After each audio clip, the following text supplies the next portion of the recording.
بسم اللہ الرحمن الرحیم۔ السلام علیکم۔ ایک دن میں اور میری بیوی کھانا کھا رہے تھے کہ باتوں ہی باتوں میں میری بیوی کہنے لگی کہ گھر میں بہت سارا ایسا سامان ہے جو مجھے وقت آنے پر استعمال کرنا ہوتا ہے اور ابھی اس کی ضرورت نہیں پڑتی۔ کیا تم میرے لیے باورچی خانے کے برابر میں ایک چھوٹا سا کمرہ بنا سکتے ہو جس میں یہ تمام کاٹھ کباڑ رکھ دوں؟ میں اپنی بیوی سے بہت محبت کرتا تھا، لیکن میری جیب میں فی الحال گنجائش نہیں تھی کہ میں اس کی یہ خواہش پوری کر سکوں۔ میں نے اس سے 2 مہینے کا وقت مانگا اور ان 2 مہینوں میں نے اپنے کام کے وقت کو دگنا کر دیا اور اپنی بیوی کی خواہش پوری کرنے کا پورا ارادہ کر لیا۔ جیسے ہی 2 مہینے ختم ہو گئے، میں نے اپنی بیوی کی خواہش پوری کرنے کے لیے مزدور بلا لیا۔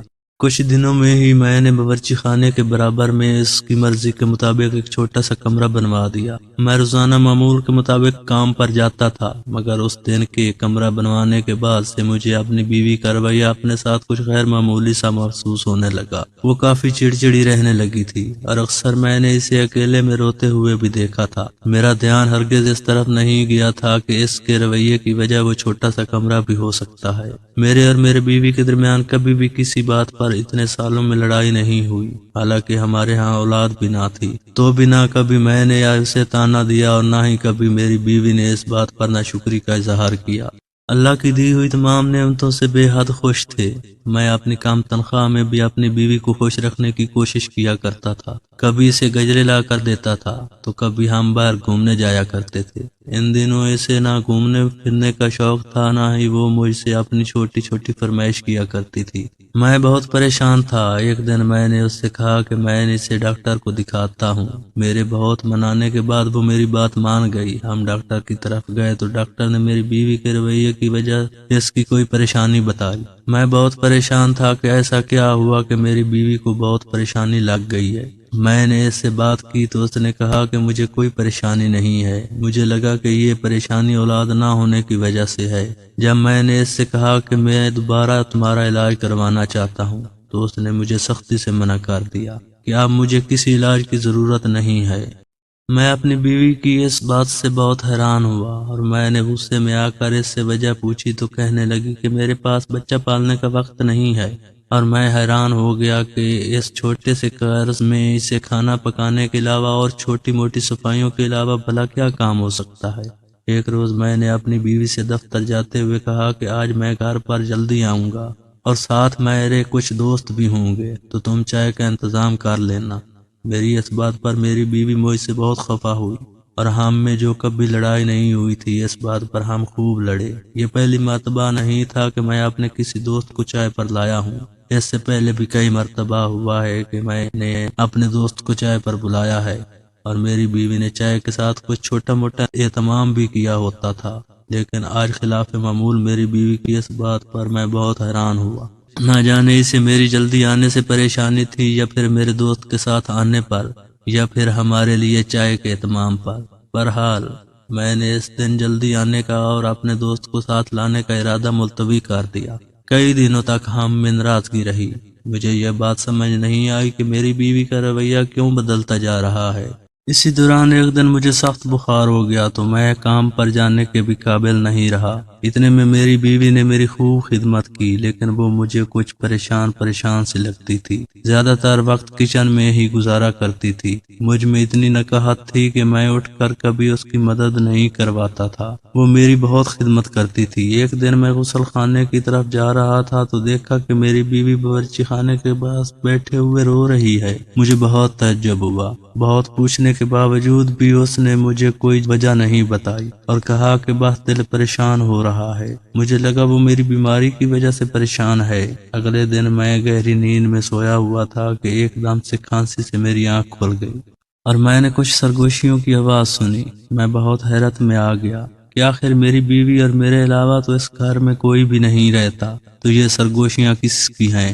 میری بیوی کس سے باتیں کر رہی ہے؟ میں بہت پریشان تھا۔ میں اٹھ کر باورچی خانے کی طرف گیا، لیکن مجھ سے زیادہ چلا نہ گیا۔ میں دوبارہ بیٹھ گیا۔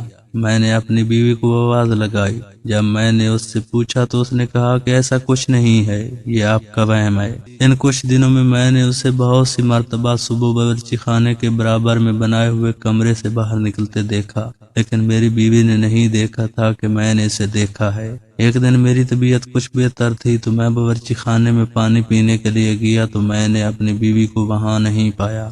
میں باورچی خانے سے باہر آ کر اسے ڈھونڈنے ہی لگا تھا کہ وہ باورچی خانے کے برابر میں بنے ہوئے کمرے سے نکلی اور مجھے دیکھتے ہی وہ گھبرا گئی۔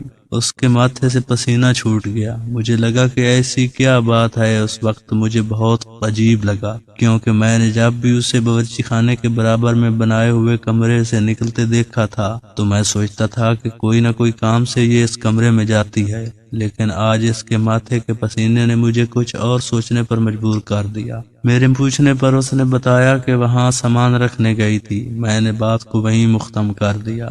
میں اپنی بیوی سے اب مزید بحث نہیں کرنا چاہتا تھا کیونکہ اس نے میری خوب خدمت کر کے میرا دل جیت لیا تھا۔ کچھ دنوں بعد جب میں دفتر کے لیے اٹھا تب بھی بیوی کو کمرے میں نہیں پایا۔ میں نے سوچا کہ وہ باورچی خانے میں میرے لیے ناشتہ تیار کر رہی ہوگی۔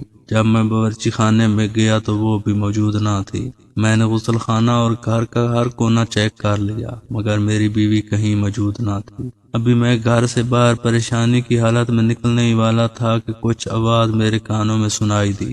مجھے وہ آواز سمجھ نہیں آئی لیکن اتنا سمجھ آیا یہ آوازیں اسی غیر معمولی کمرے سے آ رہی تھیں۔ میں نے دروازہ کھولنا چاہا تو اندر سے لاک تھا۔ مجھے کافی پریشانی ہوئی۔ میں کمرے میں آیا ہی تھا کہ میری بیوی میرے پیچھے آن کھڑی ہوئی۔ اس سے دریافت کیا کہ وہ کہاں تھی تو اس نے مجھ سے کہا کہ وہ سامان سیٹ کرنے کی خاطر اس کمرے میں موجود تھی۔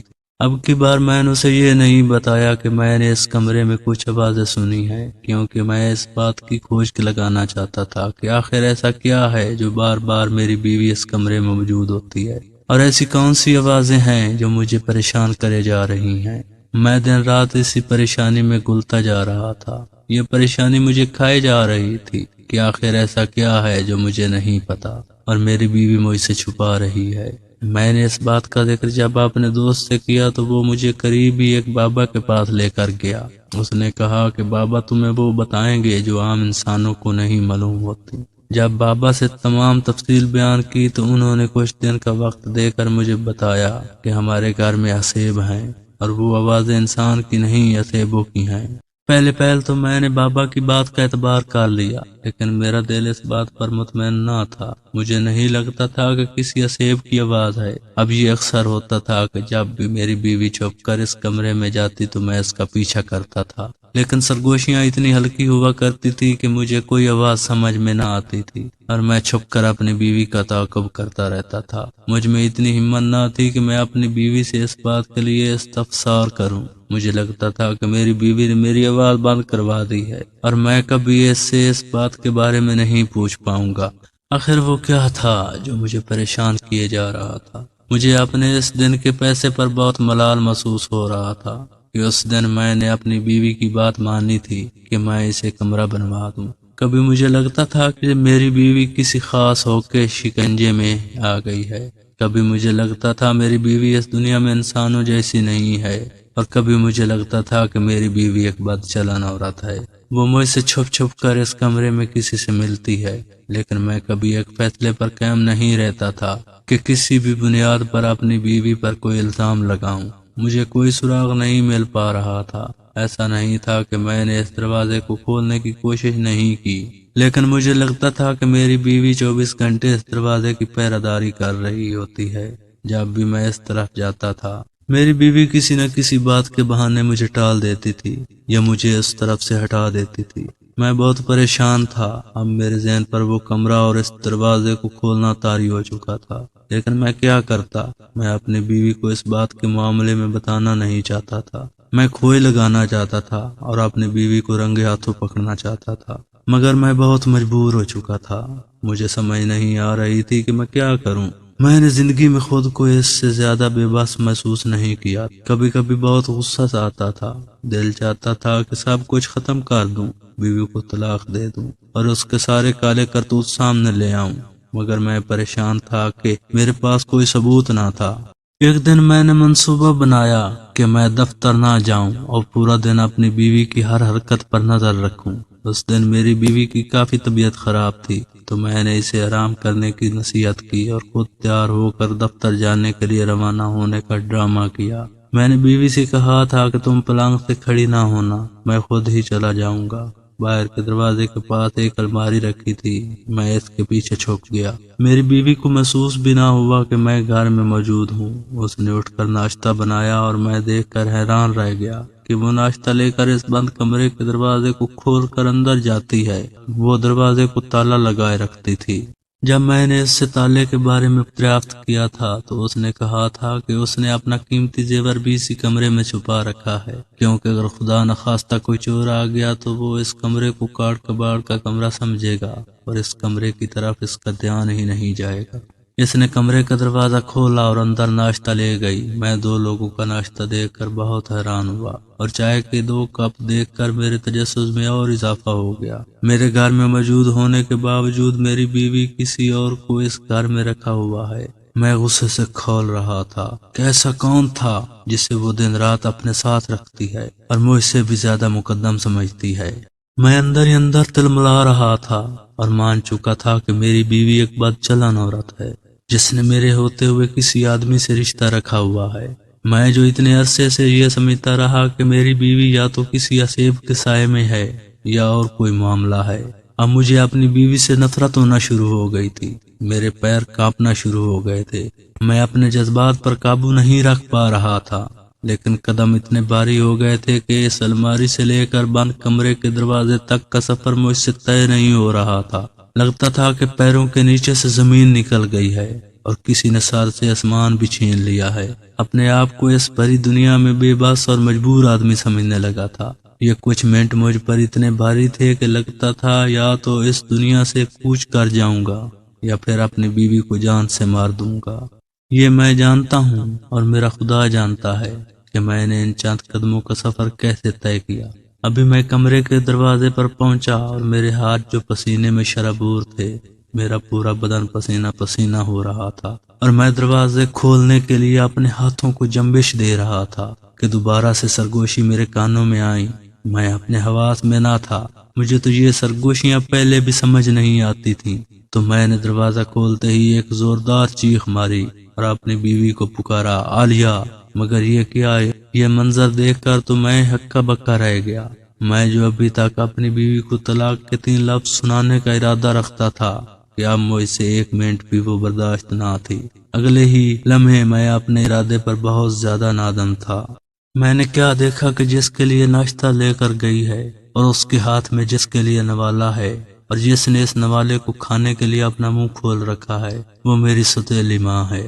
میں عالیہ کو کتنا غلط سمجھ رہا تھا، کبھی اسے جادو ٹونے والی عورت تو کبھی میں نے اسے بد چلن سمجھا۔ اس طرف میری چیخ کی آواز سن کر عالیہ کے ہاتھ سے نوالا گر گیا اور میری سوتیلی ماں جو مجھے دیکھ کر ہکا بکا رہ گئی، اس کے پسینے چھوٹنے لگے۔ مجھے لگا جیسے کسی نے میرے قدم زمین میں گاڑ دیے ہیں۔ اپنے آپ کو نہ زندوں میں پا رہا تھا نہ ہی مردوں میں۔ عالیہ اتنے عرصے سے میری ماں کو بند کمرے میں چھپائے اس کی خدمت کیے جا رہی تھی، جو کہ میرا فرض تھا، مگر میں اپنے فرض سے بھاگنا چاہتا تھا۔ میں اپنی سوتیلی ماں کو کبھی بھی اپنی ماں ماننے پر تیار نہ تھا۔ مجھے وہ شروع سے ہی قبول نہ تھی۔ مجھے لگتا تھا کہ میری ماں کی موت کی وجہ بھی میری سوتیلی ماں ہی ہے، حالانکہ میں جانتا تھا کہ ایسا کچھ بھی نہیں ہے، لیکن میرے ذہن سے کچھ باتیں بالکل بھی مٹ نہیں سکتی اور میں اپنی سوتیلی ماں کو قبول کرنے پر تیار نہ تھا۔ میری بیوی نے کئی بار مجھے دبے لفظوں میں سمجھایا تھا کہ ماں آخر ماں ہوتی ہے، چاہے وہ پالنے والی ہو یا چاہے پیدا کرنے والی، لیکن اس بات پر میری شدید ناراضگی نے میری بیوی کو اس بات پر اصرار نہ کرنے پر مجبور کر دیا۔ عالیہ یہ بات جانتی تھی کہ میں اپنی ماں سے بہت بدظن ہوں اور میری سوتیلی ماں بہت مجبوری میں عالیہ سے مدد مانگنے کے لیے آئی تھی، کیونکہ انہیں میرے باپ کے مرنے کے بعد مالک مکان نے گھر سے نکال دیا تھا۔ اس کے پاس کوئی گھر رہنے کو نہ تھا۔ عالیہ رحم دل عورت تھی، میری ماں کو اپنی ماں جیسا مانتی تھی، لیکن گھر میں نہ چاکی نہ ہو، اس وجہ سے اس نے مجھ سے بھی یہ بات چھپائے رکھی اور میری مجبور ماں کو اپنے گھر میں جگہ بھی دی۔ وہ بہت پریشانی کی حالت میں رہتی تھی کیونکہ وہ دونوں جانب سے پھنس چکی تھی۔ ایک طرف شوہر تھا تو ایک طرف اس کے دل میں رحم دلی کہ وہ میری ماں کو بھی اپنی ماں کا درجہ دیتی تھی۔ عالیہ کا اتنا بڑا پان دیکھ کر میں تو جیسے چلو بھر پانی میں ہی ڈوب مرا۔ عالیہ کو اور اپنی سوتیلی ماں کو اپنے بستر پر بٹھا کر میں نے ناشتہ کروایا اور تمام رودات سن کر میں اتنا رویا کہ عالیہ اور میری ماں کے چپ کروانے پر بھی میری ہچکیاں نہیں روک رہی تھیں۔ مجھے لگ رہا تھا کہ کوئی آئے اور میرے ہاتھ کاٹ دے، ایسا لگتا تھا کہ میں چور ہوں، ایسا لگتا تھا کہ میں نے کسی کے حق پر ڈاکہ ڈال دیا ہے۔ آج مجھے سمجھ آ گئی کہ انسان کا کردار ہونا ہی کچھ نہیں ہوتا، بلکہ اگر انسان کے دل میں نرم گوشہ ہو تو وہ عالیہ جیسے لوگوں کی طرح بڑا پان دکھا سکتے ہیں۔